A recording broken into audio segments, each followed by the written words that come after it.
Welcome back to Exam Pro. So Gauss elimination method को हम cover कर रहे थे, तो उसी से आगे जो हमारा एक स्टेप है या एक और मेथड है वो है गॉस जॉर्डन एलिमिनेशन। सो गॉस जॉर्डन एलिमिनेशन के अंदर ना पहले तुम गॉस एलिमिनेशन मेथड ही करते हो और फिर उससे आगे वो तुम कुछ और स्टेप्स करते हो जिसके बाद वो गॉस जॉर्डन एलिमिनेशन हो जाता है। तो हम ऑलरेडी ये सवाल हमारे पास गॉस एलिमिनेशन मेथड से यहाँ तक सॉल्व है और हम इसको आगे गॉस जॉर्डन एलिमिनेशन के थ्रू एंड तक लेके जाएंगे। तो मैं ये सजेस्ट करूँगा आपको कि ऊपर आई के बटन पे क्लिक करो, तुम्हें वीडियो मिल जाएगी जो मैं कहूँगा कि तुम उसको इसका फर्स्ट पार्ट कंसिडर करो और जाकर उसको देख के आओ, और वो देख के आओगे तो ही तुम्हें आगे की चीज़ें समझ आएंगी। और जिन्होंने वाली वीडियो पहले से देखी हुई है सो उन्हें पता होगा कि हमारे पास ये इक्लॉन फॉर्म आ गई थी।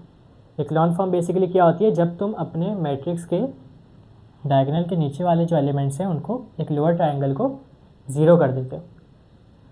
और रिड्यूस इक्लॉन फॉर्म तुम्हारे पास क्या होती है, जो गॉस जॉर्डन एलिमिनेशन मेथड के थ्रू तुम हासिल करते हो वो होती है कि तुम अपने डायगोनल के अपर ट्रायंगल को भी ज़ीरो कर देते हो और उसके साथ साथ तुम्हारा डायगोनल पूरा 1 होता है, मतलब डायगोनल का कोई भी एलिमेंट अपार्ट फ्रॉम 1 नहीं होता। तो सबसे पहले हम क्या काम करेंगे, सबसे पहले हमें क्या करना है, अपने डायगोनल को 1 करना है। अब डायगोनल को 1 करने के लिए सिंपल तुम कर सकते हो कि तुम्हारी जो रो 3 है उसको 3 से डिवाइड कर दो। मतलब मैं बोलूँगा dividing R3 bye 3, dividing R3 bye 3, मतलब ये वाली रो में 3 से डिवाइड कर देता हूँ। 1 1 1 0 1 -1, 0 divided by 3, 0 divided by 3, 3 divided by 3, 9 divided by 3 and -1 6। अच्छा, ये जो जब तुम इसको सॉल्व करोगे तो ये तुम्हारे पास कुछ इस तरह से आ जाएगा मैट्रिक्स के 1 1 1 6 0 1 -1 -1, 0 divided by 3 0, 0 divided by 3 0, 3 divided by 3 1 and 9 divided by 3 3। तो हमने पहली चीज़ अचीव कर ली, क्या कि डायगोनल के सारे एलिमेंट्स हमारे पास 1 है। अच्छा, हमेशा याद रखना जब तुम लोअर ट्रायंगल को ज़ीरो कर रहे हो ना तो सबसे पहले ये चीज़ ज़ीरो करोगे, फिर ये करोगे, फिर ये करोगे। इसी तरह जब अपर ट्रायंगल को ज़ीरो कर रहे हो सबसे पहले ये ज़ीरो करोगे, फिर इसको करोगे, फिर इसको करोगे। तो अब हमें इसको ज़ीरो करना है। इसको ज़ीरो करने के लिए आप क्या कर सकते हो, सिंपल हम इसको ज़ीरो करने के लिए अगर मैं R2 के अंदर R3 को ऐड करवाऊँ तो ये चीज़ मेरे पास ज़ीरो हो जाएगी। मतलब मैं करूँगा R2 प्लस R3,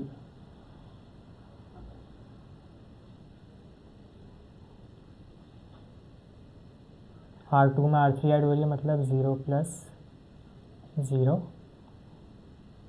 1 प्लस 0 और -1 प्लस 1 और -1 प्लस 3, ये तुम्हारे पास 6 आ गया और नीचे वाली रो तुम्हारे पास एज आ गई 0 0 1 एंड 3। अब इसको सॉल्व कर लेते हैं। 1 1 1 एंड 6, 0 प्लस 0 0, 1 प्लस 0 1, -1 प्लस 1 0 और ये 0 0 1, और यहाँ पे तुम्हारा -1 प्लस 3 क्या हो जाएगा 2, और ये चीज़ हमारे पास हो गई 0। अब हमें इसको ज़ीरो करना है।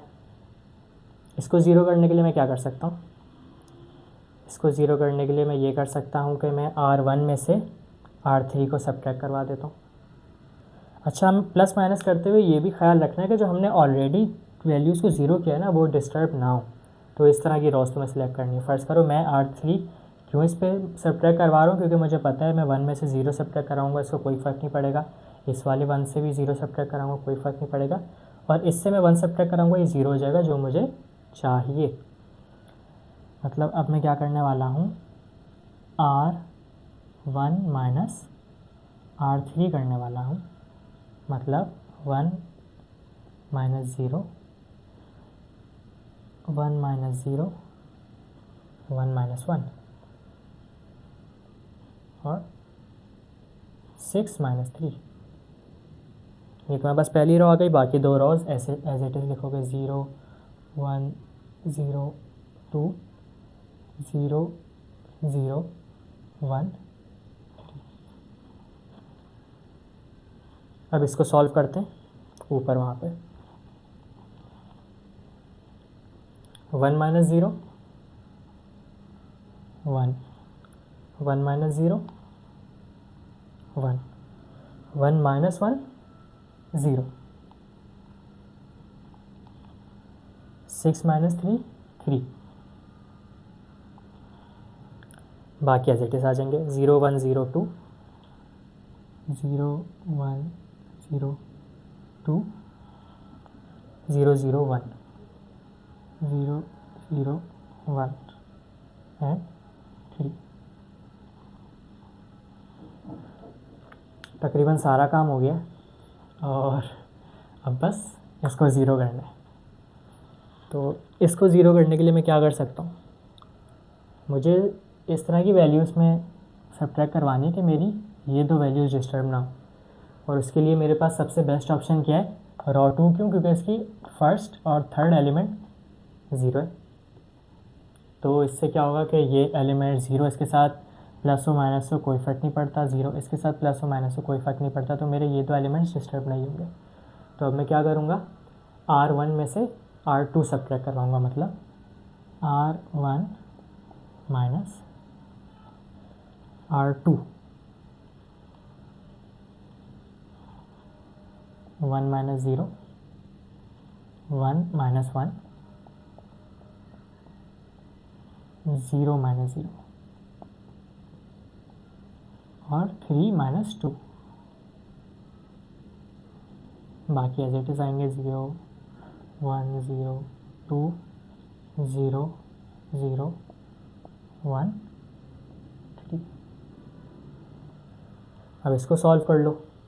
इसको सॉल्व करते हैं तो 1 minus 0 1, 1 minus 1 0, 0 minus 0 0, 0 1 0 0 0 1, 3 minus 2 1 2 and 3।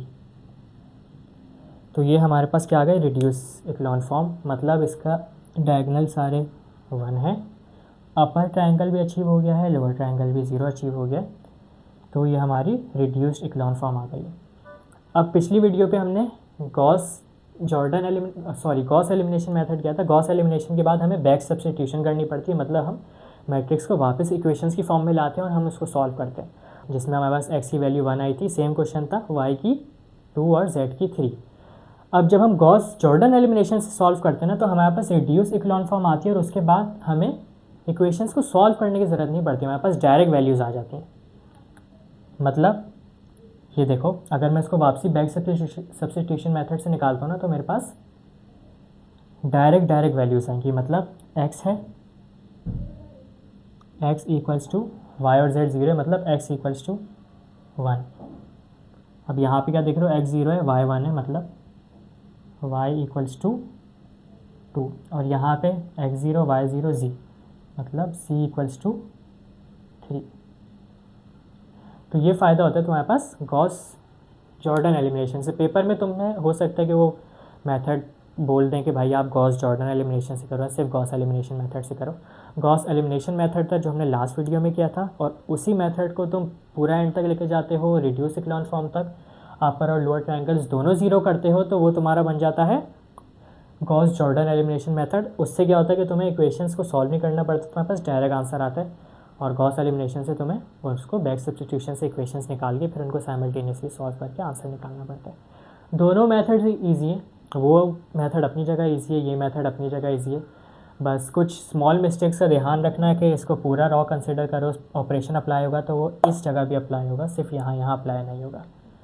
So this is an important question. I hope आपको ये समझ आ गया होगा, और अगर फिर भी कोई कन्फ्यूजन है तुम कमेंट में लिख सकते हो। आई विल मेक श्योर कि हम आपके उस कन्फ्यूजन को दूर करें और चैनल को सब्सक्राइब कर दो ताकि इस तरह का तुम्हें कंटेंट मिलता रहे और तुम अपनी तैयारी करते रहो पेपर्स की। इसके अलावा कोई तुम्हें और टॉपिक है जिस पे तुम्हें कन्फ्यूजन है वो भी तुम लिख सकते हो, जिस पे तुम्हें ज़्यादा जल्दी वीडियो चाहिए तो हम उसको पहले कवर कर लेंगे। बाकी वीडियो को लाइक कर दो अच्छी लगी हो तो, और मिलते हैं नेक्स्ट वीडियो में।